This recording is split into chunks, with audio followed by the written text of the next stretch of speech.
Welcome back to RNN. Grover, good to see you again. For the benefit of our worldwide audience, just tell us very quickly a little bit about you. I'm Grover Fugate. I'm the Executive Director of the Coastal Resources Management Council. It is a state agency that's responsible for planning for our coastline and permitting development both along the coastline and the ocean waters.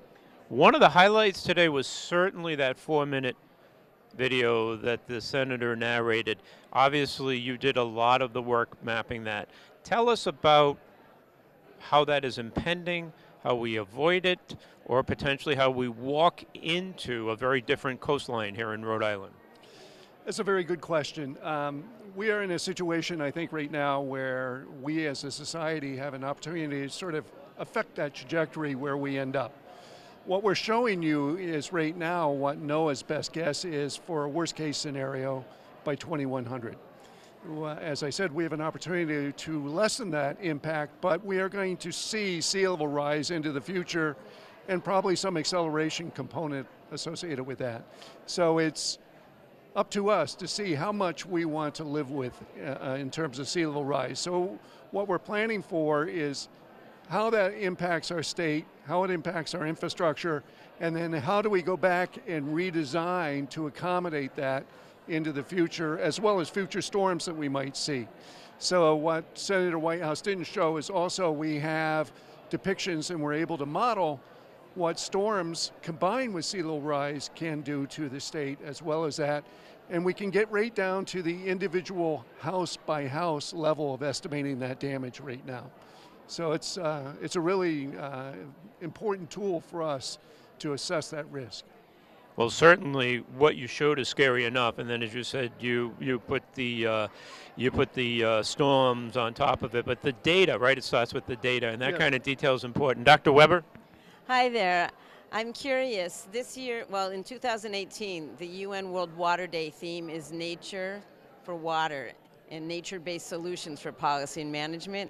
I'm curious how your organization might be using that as a means to initiate new policy and where you're heading. Okay.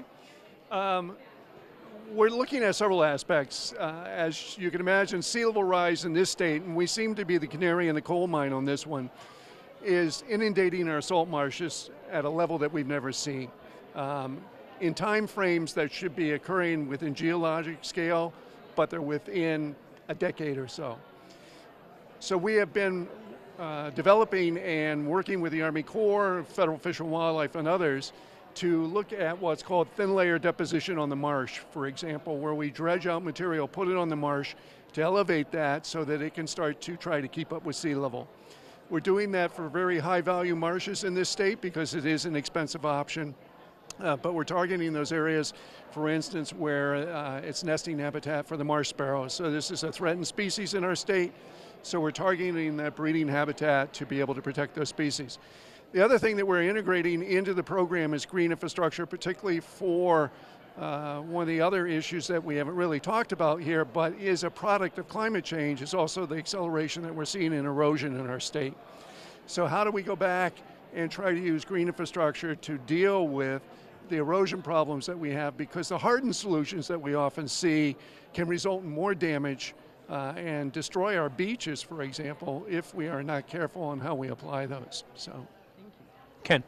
Grover, I was there and remember the beginning of the Coastal Resources Management Council before you were brought on board. Now, you certainly have been there for a while. CRMC is a balance between regulation and guidance.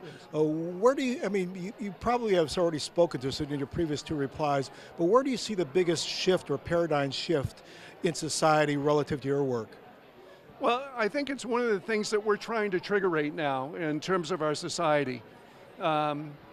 We are an organization, and as you're well aware, we look at development proposals every day, and so we're used to being essentially a resiliency agency, because we're trying to figure out how people can develop in these areas, which are some of the harshest environments that we will find for development.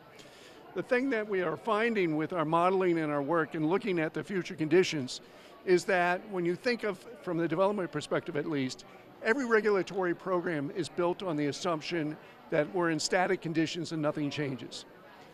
And so if we're building and we're tearing down those buildings every 5 years and rebuilding them, that's fine. We can live with that. But we don't do that. We build for particularly our housing stock and others well over 100-year design life on those buildings.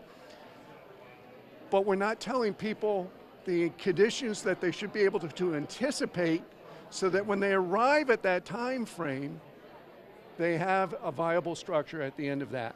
So as the storms intensify, as sea level rise occurs, as erosion occurs, what we're trying to do is provide people with the information for that future risk, not just today's, but so they can design for that future condition.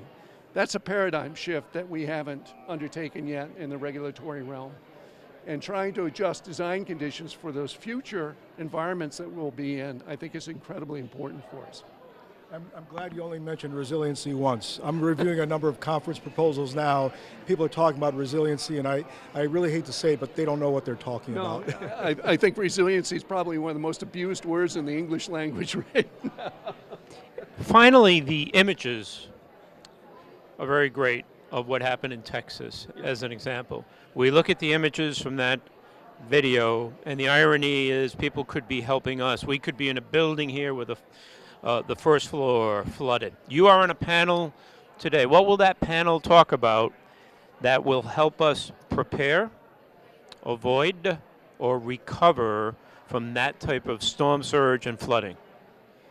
One of the things that we're going to be talking about is some of the new tools that we've developed to assess that risk and give us sort of projections both for today, the current situation that we're in, so if we had a hurricane today, what that damage might look like, but also looking at sea level rise in the future and trying to account for that, because that's going to be a very slow but insidious process that's going to be upon us.